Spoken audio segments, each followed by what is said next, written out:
Hello everyone, welcome to the channel. PCS RO prelim परीक्षा के अभ्यर्थी देखेंगे इस वीडियो को। ये आपका संजीवनी बूटी का 7वां वीडियो है। इससे पहले के वीडियो चैनल पे अपलोड कर दिए गए हैं, तो संजीवनी बूटी 2025 के प्लेलिस्ट में जाकर के इन सारे वीडियो को अच्छे से देख लेंगे। इन वीडियो की पीडीएफ नहीं दी जाती है, आपको वीडियो से ही अपने नोट्स बनाने हैं और वीडियो को शुरू से लेकर के अंत तक जरूर देखें। तो आइए स्टार्ट करते हैं आज का वीडियो। देखो, एक तरफ दिया गया है स्थानीय पवनें और उसके स्थान, यानी कहाँ से ये चलती हैं। तो चिनूक है, ये आपका रॉकी पर्वत से पवन चलती है। पवन है ये स्विट्जरलैंड से। सिराको ये आपका इटली और स्पेन में ये स्थानीय पवन है। खमसिन ये मिस्र से है, कई बार पूछा गया है। ब्लैक रोलर ये ऑस्ट्रेलिया से है। टेम्पोरल ये आपका मध्य अमेरिका में बहती है। सिमुम ये आपका अरब रेगिस्तान में। शामल ये ईरान, इराक, अरब मरुस्थल में ये पवन बहती है। हबूब ये उत्तरी सूडान से। हरमंटन इसे डॉक्टर हवा कहा जाता है, ये सहारा मरुस्थल में बहती है। सेंटाएना ये आपका कैलिफोर्निया में बहती है। और ब्लिजर्ड ये आपका साइबेरिया, कनाडा और यूएसए, इन तीनों में बहती है। जोंडा ये पवन है, ये अर्जेंटीना और उरुग्वे भाग पे स्थानीय पवन है, वहाँ पे ये बहती है। आगे देखेंगे, देखो मेघ दिए गए हैं और उससे संबंधित विशेषता है, तो ये एग्जाम में पूछा जाता है। पच्छाव मेघ ये अधिक सर्वाधिक ऊंचाई वर्षा नहीं करते हैं, पच्छाव मेघ की ये विशेषता है। पच्छाव स्तरी ये दूधिया चादर प्रभा मंडल बनाते हैं, चक्रवात आने की सूचना देते हैं। अगर पच्छाव स्तरी मेघ दिखाई दे तो ये आपका चक्रवात आने का सूचक है।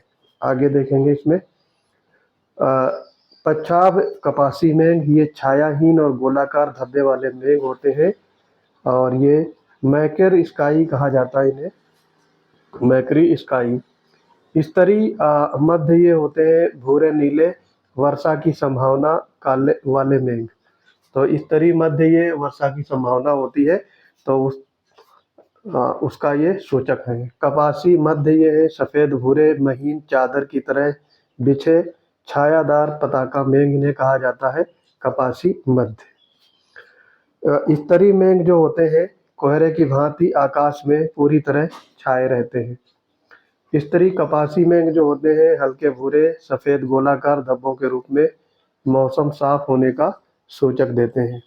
आगे है कपासी मेघ, गुम्बदाकार फूल गोभी की भांति मौसम साफ रहने की सूचना देते हैं, कपासी मेघ। कपासी वर्षा मेघ, गहरे काले सघन भारी वर्षा ओला तड़ित झंझा, ये इसका सूचक है कपासी वर्षा मेघ का। वर्षा स्त्री मेघ ये कम ऊंचाई घने काले विस्तृत मेघ आर्द्रता को बढ़ाने वाले ये होते हैं वर्षा स्त्री मेघ। आगे देखो देखेंगे, अब देखो ये दिया गया है सिख गुरु और उनकी उपलब्धियां। इनका कार्यकाल भी देख सकते हो, ये आपका क्रोनोलॉजिकल ऑर्डर में लगाने को पूछा जा सकता है। तो गुरु नानक ये थे, ये आपके सिख धर्म के प्रवर्तक या फिर संस्थापक थे। इनका कार्यकाल रहा था 1469 से 1539 के बीच में और ये प्रवर्तक थे सिख धर्म के। अंगद इनके ये शिष्य थे। 1539 से इनका कार्यकाल 1552 तक रहता है और ये गुरुमुखी लिपि की स्टार्ट करते हैं। गुरुमुखी लिपि इनके द्वारा शुरू की जाती है। अमरदास इसके बाद में आते हैं। 1552 से 74 के बीच में 22 गद्दी का ये निर्माण कराते हैं।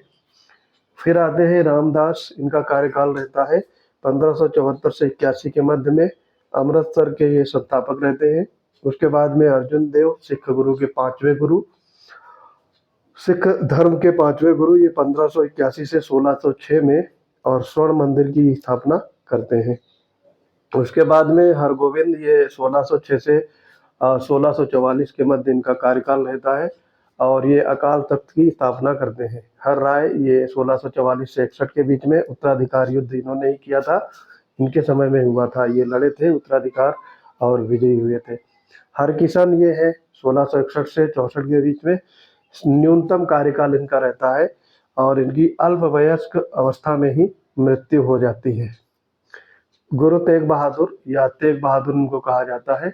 1664 से 75 के बीच में इनका कार्यकाल और औरंगजेब के द्वारा इनको फांसी दे दी जाती है। फिर आखिरी गुरु हैं गुरु गोविंद सिंह, 1675 से 1708 ईस्वी में इनका कार्यकाल रहता है और ये खालसा पंथ की स्थापना करते हैं। तो ये सारे फैक्ट आप याद रख सकते हो। इनमें कि कई प्रकार के, एक तो क्रोनोलॉजिकल ऑर्डर में पूछा जा सकता है, दूसरा किस सिख गुरु ने क्या क्या योगदान दिया, ये भी पूछा जा सकता है। बंगाल के नवाब देखेंगे, इनमें भी क्रोनोलॉजिकल ऑर्डर में लगाने को पूछा जाता है। तो मुर्शीद कुली खां, इनका कार्यकाल 1717 से 1727 के मध्य रहता है। फिर उसके बाद आता है शुजाउद्दीन, ये 1717 से 27 से 39 के बीच में। फिर सरफराज खान आता है 1739 से 40 के बीच में, केवल कुछ दिनों के लिए। अली वर्दी खां, ये 1740 से 56 के मध्य इनका अच्छा खासा कार्यकाल रहता है। फिर सिराजुद्दौला आता है। सिराजुद्दौला के ही समय में प्लासी का युद्ध होता है, जिसमें ये बुरी तरह से हार जाता है। तो 1756 से 57 के मध्य में मीर जाफर इसमें दगाबाजी करते हैं। फिर मीर जाफर बनते हैं यहाँ के नवाब 1757 से 60 के बीच में। उसके बाद में आता है मीर कासिम, ये 1760 से 1763 के मध्य में। फिर अगेन आ जाता है मीर जाफर दोबारा 1763 से 65 के मध्य में। फिर नजमुद्दौला आता है 1765 से 66 के मध्य में। उसके बाद में बंगाल का नवाब बनता है सैफ-उद-दौला, ये 1766 से 70 के बीच में। और फिर मुबारक-उल-दौला, ये 1770 से 75 के मध्य में बंगाल का नवाब बनता है। इसके बाद में देखेंगे अवध के नवाब। तो अवध क्षेत्र की स्थापना करता है सआदत खां, ठीक है, ये 1722 से 39 के मध्य यहाँ का नवाब रहता है। उसके बाद में सफदरजंग, ये 1739 से 54 के मध्य। फिर शुजाउद्दौला आता है 1754 से 75 के मध्य। उसके बाद में अशफुद्दौला होता है 1775 से 1797 में। फिर आता है वजीर अली, ये आपका 1797 से 98 के मध्य अवध का नवाब का पद संभालता है। उसके बाद सादत खां द्वितीय, ये आपका 1798 से 1814 के मध्य ये शासन करता है। उसके बाद गजीउद्दीन हैदर, ये 1814 से 1827 के मध्य रूल करता है। उसके बाद नसीरुद्दीन हैदर आता है 1827 से 37 के मध्य, ये अवध का नवाब रहता है। उसके बाद मोहम्मद अली शाह, ये 1837 से 42 के मध्य पद संभालता है। उसके बाद अमजद अली आते हैं 1842 से 1847 के मध्य। और उसके बाद में वाजिद अली शाह, ये अंतिम अवध नवाब रहता है 1847 से 1856 के मध्य। उसके बाद में लॉर्ड डलहौजी कुशासन का दोष लगा करके अपने साम्राज्य में अवध को मिला लेता है। तो ये थे आपके बंगाल के नवाब और अवध के नवाब। इनको क्रोनोलॉजिकल ऑर्डर में पूछा जा सकता है, ठीक। तो ये फैक्ट याद रखेंगे। उसके बाद में आ जाएंगे मराठा वंशावली, ये भी काफ़ी इंपॉर्टेंट है। इसमें भी आपको क्रोनोलॉजिकल ऑर्डर ही पूछा जाता है। शिवाजी का शासनकाल 1627 से 80 के बीच में रहता है, काफ़ी अच्छा खासा इनका टेन्योर रहता है। उसके बाद में संभाजी आते हैं 1680 से 89 के मध्य। फिर राजा राम 1689 से 1700 ईस्वी तक। उसके बाद शिवाजी द्वितीय 1700 से 1707 ईस्वी तक रूल करते हैं। फिर शाहू जी आते हैं 1708 से 1749 के मध्य। फिर राजा राम द्वितीय ये आते हैं 1749 से 1777 के मध्य में मराठा साम्राज्य को संभालते हैं। तो ये आपको क्रोनोलॉजिकल ऑर्डर में ध्यान रखना है। आगे देखेंगे, देखो दिया है देश का पहला पूर्ण रूप से भारतीय बैंक था पंजाब नेशनल बैंक, और इसकी स्थापना 1894 में आई थिंक हुई थी। फिर है आधुनिक बैंकिंग का विकास सर्वप्रथम नीदरलैंड में हुआ था, ये फैक्ट याद रख सकते हो। फिर देखो अगेन एक चीज और पूछी गई है, पेशवाओं का कालक्रम, ये भी पूछा जाता है। ये जितने भी क्वेश्चंस हैं ये हाईली इल्डेड हैं, इनमें आपको याद रखना है और यही में से फंसते हैं एग्जाम में। आपको बहुत सारी कहानी नहीं पढ़ना है, एक अच्छा कंटेंट पढ़ना है जिससे हाईली इल्डेड हो, जो एग्जाम में बार बार रिपीट होता हो। तो देखो पेशवाओं का कालक्रम देखेंगे। सबसे पहले पेशवा में बालाजी विश्वनाथ, यहाँ पे बाली लिखा है, बालाजी विश्वनाथ, ये 1713 से 1720 तक रूल करते हैं। उसके बाद आते हैं बाजीराव प्रथम, ये 1720 से 1740 तक रूल करते हैं। उसके बाद में बाजीराव, ये 1740 से 61 के मध्य में, और इन्हीं के समय प्लासी का युद्ध होता है, ये भी आप फैक्ट याद रख सकते हो। माधवराव प्रथम, ये आपके रहते हैं 1761 से 72 के मध्य में। फिर नारायण राव आते हैं 1772 से 73 के मध्य, काफी कम कार्यकाल इनका रहता है। उसके बाद माधव नारायण राव रहते हैं, ये 1774 से 96 के मध्य में। और लास्ट में बाजीराव द्वितीय आता है, ये 1796 से 1818 के मध्य रूल करते हैं। फिर आगे देखेंगे, देखो और महत्वपूर्ण फैक्ट है, युद्ध दिए गए हैं और संचालक। तो प्रथम आंग्ल मैसूर युद्ध, यहाँ पे ये उल्टा लिख गया है। तो प्रथम आंग्ल मैसूर युद्ध आपका सर जनरल स्मिथ इसका संचालन करते हैं। द्वितीय आंग्ल मैसूर युद्ध ये सर आयरकोट के नेतृत्व में होता है। तृतीय आंग्ल मैसूर युद्ध ये आपका जनरल मीडोस के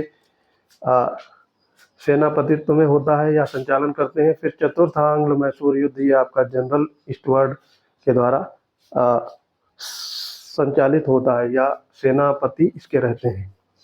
फिर है सूची 1 को सूची 2 से मिलान करना, ये भी इम्पोर्टेंट है और कई बार एग्जाम में पूछा गया है। पेशवा जो बोले जाते थे ये पुणे क्षेत्र से थे या पूना क्षेत्र से इनका ताल्लुक रहता था। भोसले बोलते थे, ये नागपुर का इलाका है, वहाँ के शासकों को या राजाओं को भोसले बोला जाता था। होलकर ये आप इंदौर के राजा होते थे, उनको बोला जाता था। गायकवाड़ ये बड़ौदा के जो राजा होते थे वहाँ के, तो उनको गायकवाड़ कहा जाता था। और जो ग्वालियर के जो राजा मध्य प्रदेश के रहते थे उनको सिंधिया बोलते थे। तो जैसे ज्योतिराज सिंधिया है, तो ये ग्वालियर राजघराने से ताल्लुक रखते हैं, तो ये आपको फैक्ट याद होगा। तो उसके बाद में आखिरी क्वेश्चन है आपका, ये काफ़ी इंपॉर्टेंट क्वेश्चन है, शिवाजी को पहाड़ी चूहा कहा था। तो शिवाजी को पहाड़ी चूहा कहा था औरंगजेब ने। तो ये सारे फैक्ट आपको याद रखने हैं। अगर आप हमारे पेड बैच से जुड़ना चाहते हैं, पीसीएस वंडर्स टेलीग्राम चैनल से जुड़ेंगे, वहाँ पर आपको पेड बैच से रिलेटेड डिटेल्स उपलब्ध रहेगी और पेमेंट करने के बाद आप हमारे पेड बैच से मैक्सिमम लाभ अर्जित कर सकते हैं। तो मिलते हैं अपने अगले इंपॉर्टेंट वीडियोज के साथ, तब तक के लिए पढ़ते रहिए। जय हिंद।